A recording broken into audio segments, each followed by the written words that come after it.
Hey, welcome back to the Alpha Omega Biz Dev podcast.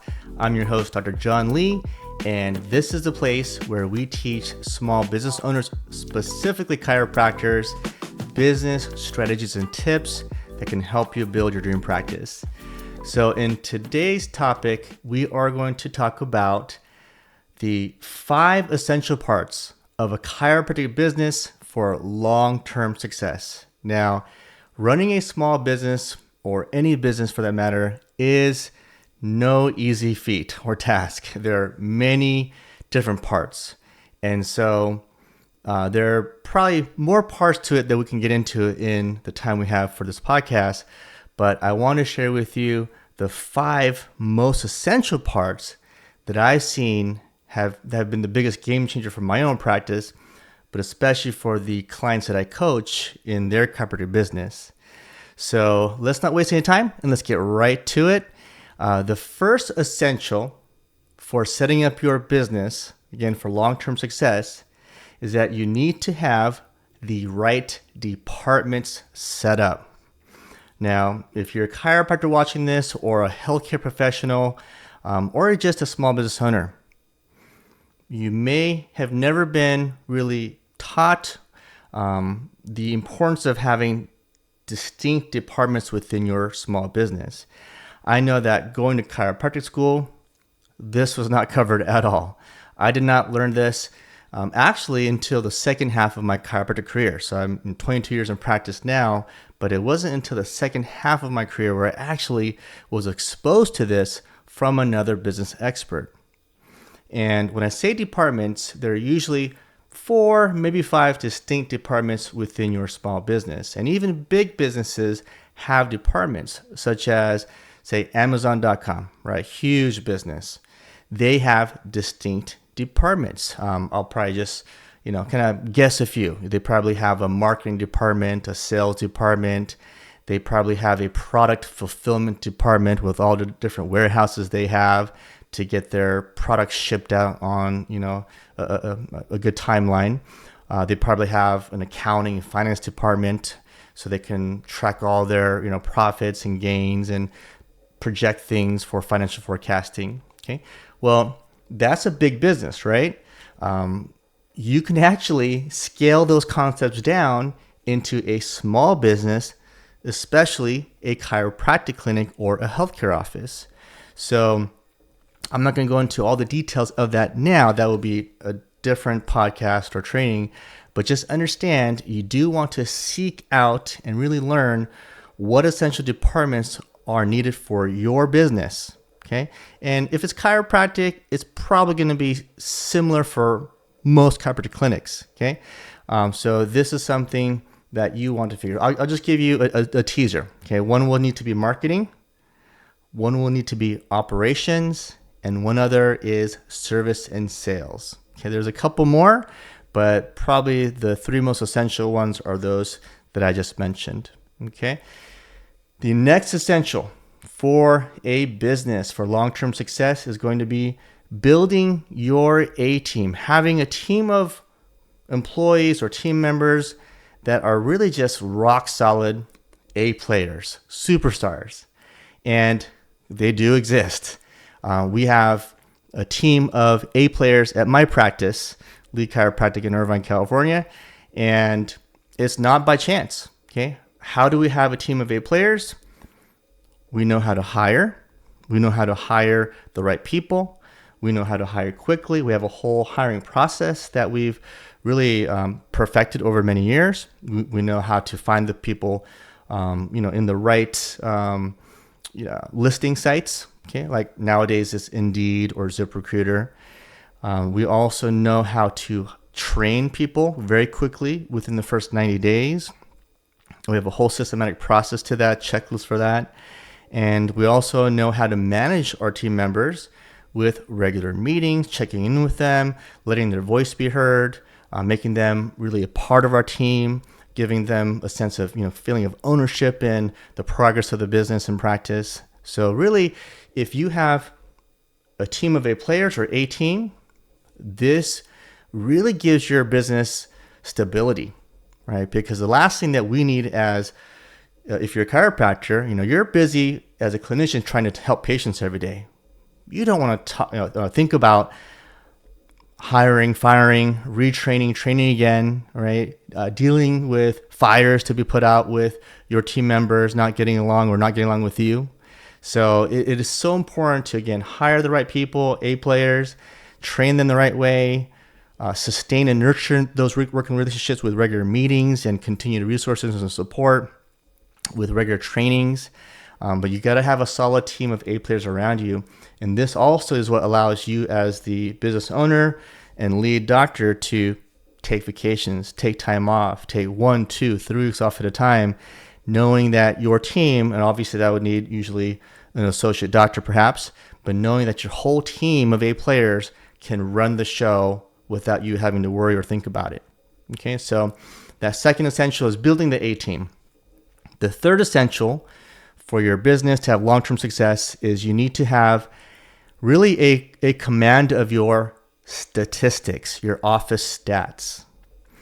I've helped many chiropractors with their business, and there's been a handful where we start to dive into the topic of tracking stats, and they're usually embarrassed to admit that they have not been tracking stats. They've got no monthly spreadsheets for tracking collections or new patient numbers or conversion or close percentages for care plans. So it's honestly rather simple. You just need to know what stats are important to track.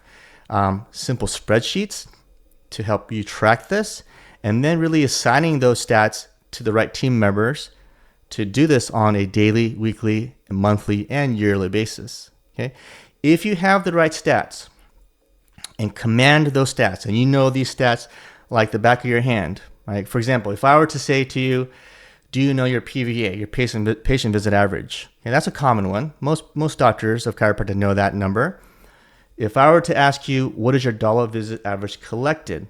Okay, about half don't know what that number is. It's basically what's the average if a patient comes and gets service and they pay, what does the average have to be per visit? There should be a certain dollar amount that should be to be a healthy practice. Do you know what your case average is, or average case fee for a treatment plan? Okay, so there's key stats that you want to track, and again, as a business owner, you don't have time to do this, so you want to train your team members, the best ones that are good with numbers and analytical stuff. Train them how to do it, delegate it to them, give them that duty and assignment and task going forward, and then you just simply have to look at these stat sheets on a regular basis. Okay, once you command these stats, this allows you to do what's called financial forecasting. What that is being able to take a group of data, maybe for the last 3 months or last 6 months or last 12 months, and with that real data, knowing, hey, what percent can this business grow in the next quarter, in the next 3 months? Can we grow by 10% realistically, 20%, 30%? Are we even able to go 50%, big gains? And you can actually predict that if you have a command of your stats. And the financial forecasting aspect of it, also very easily done by spreadsheets that you can have within your office. And you can essentially become a financial analyst for your small business, just like those big corporations like Amazon, Walmart, Apple. They've got a team of financial analysts that are constantly processing numbers and forecasting how they're going to grow, or they're going to sustain, or they might actually lose progress. But that's all done by financial analysts. But in a small business, you, the business owner, can learn very easily how to be a financial analyst with your stats, as long as you've got those stats. So again, a command of your stats is very important if you want to run this business or practice like a real business. You can't just go off a feel, but you got to go off of really objective, concrete data to know where you're at and where you can go. It's like keeping a pulse of your practice through knowing your numbers. And again, things that we did not learn in school, things that you have to learn and acquire through outside experts and mentors, which is what I've done, the first half of my career. The next essential is running the right meetings. And so most healthcare professionals may run a weekly meeting for about an hour, go over the main issues, discuss things, go over some goals and projects, and that is essential. But there are about 3 or 4 different other types of meetings that are really important for your business to be successful. And those are quarterly meetings, yearly meetings, like longer meetings, very similar in the style of Fortune 500 companies that do these types of board meetings or C-suite meetings, like the CEOs, the CFOs, CTOs. So even within your small business, you can run these Fortune 500 company style of meetings with you and your employees. Even if it's just one employee, you can run these longer types of meetings where you actually figure out the bigger issues at hand, what projects and goals that your small business has for the next 3 months. You can also do yearly meetings and set yearly goals. You also need to do individual one-on-one meetings with your team members. And these are some of the most important meetings. And these are short, 10, 15-minute meetings that really allow you, upper management, and your employees, junior level employees, to have a very healthy working relationship constantly and always going forward. Okay? So the right meetings are essential to your business to really sustain and grow. So not just your weekly meeting, but multiple meeting types to make sure that your business really sustains and grows like those big businesses in the world. Okay? The last essential to a successful business in the long term is to really embrace core values. First of all, you need to have core values. So if you don't have core values set, which is typically 5 core values, you want to actually go through an exercise with your team and develop and identify your core values. Okay, and I do mean as a team. You don't want to, as a owner, just come up with them and just kind of throw them at your team members and say, hey, these are our core values, because then those are really just your core values, right? So there is a way to do this. You want to do it during a longer meeting type, like I've mentioned before, maybe a quarterly meeting. Spend an hour or two, with this exercise and come up with the core values together. Then once you have those core values, and what I'm going to do is I'm actually going to pop up somewhere here on the screen a shot of our core values at Lee Chiropractic in Irvine. But once these core values are set, and these are the team core values, the whole team kind of stands behind it, you want to use these core values going forward on a daily basis, sometimes weekly, monthly. For example, I'll just share one.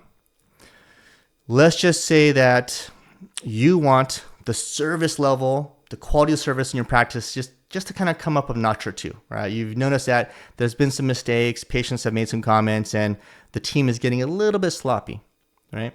So say during a morning huddle or a weekly staff meeting, you talk about core values and you emphasize, like for us, one of our core values is service, you emphasize that. So you ask one of the team members to define it, you ask for a group discussion what that means, and then you challenge your team to focus on providing even higher levels of service in the next week or two to come. Okay. The attitude core value that we have is also another one that I use pretty often, where if you notice that there is maybe one team member who's starting to exhibit a poor or negative attitude, you can address it during the team and you don't have to single anyone out. We can actually talk about what attitude means as a core value for your practice, which means typically having a positive attitude at all times. And then usually what you'll see is that person who was struggling with their bad attitude will get the drift and start to change their attitude to be a positive attitude. Okay, so that's the power of really embracing core values and using those core values in regular communications and team trainings and inspiration and motivation going forward. Okay, so those are the 5 essentials that I believe are some of the highest value items that you need to really have established within your small business to have a sustaining and growing practice that really achieves that dream practice level. There are definitely more elements, and that would be, for another time, another discussion, another podcast episode or training. But I want to leave you with at least those 5.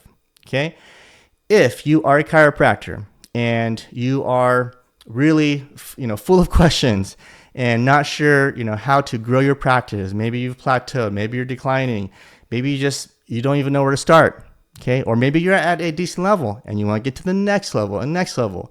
Maybe you want to work less while still earning a good amount of profits. Okay.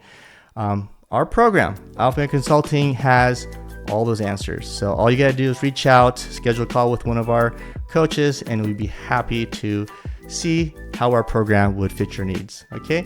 But tune in soon. We'll have another episode coming, and we'll keep coming with these business strategies and tips. Dr. Lee with Alpha Omega Consulting, and this has been the Alpha Omega Biz Dev Podcast. See you soon.